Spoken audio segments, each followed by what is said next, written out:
Well, this is the first time in the world an instrument like this will have been created.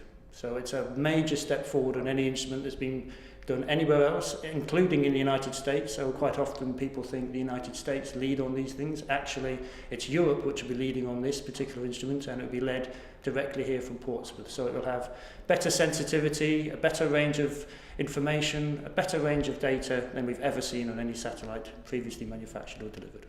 You mentioned the USA, and we do all think of NASA when we think of space. What do you think the future space industry will look like, and where's Europe's place in it? Well, on this particular program, we have a relationship with NASA. They have similar satellites to the satellites that we are producing here in Europe, and it really is a cooperation between the two.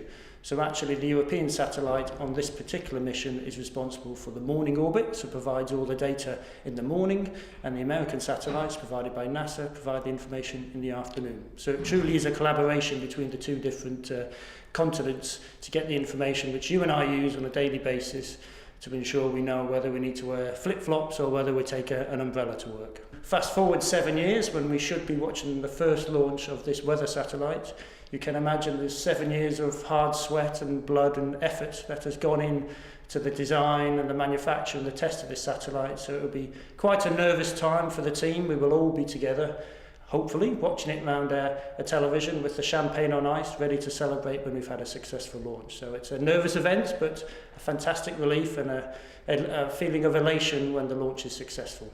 And people believe that the first stage, the actual ignition and the takeoff, is the most tricky bit and the bit which scares us in the industry most. It's actually not that part, because that part normally works okay, nearly always works okay. After that part, there'll be a second stage where the rocket will lose its boosters and go into the second stage of transition. And actually the final stage, where the satellite needs to be injected into the correct orbit, is the part which scares us most, because it's the part which is most difficult, and the bit where if it goes slightly wrong, then it can be very difficult to recover the satellite. So it's normally about an hour and a half after we've launched before we're sure we're in the right orbit, and we can really crack open the champagne and enjoy the fact that we've had a fully successful launch.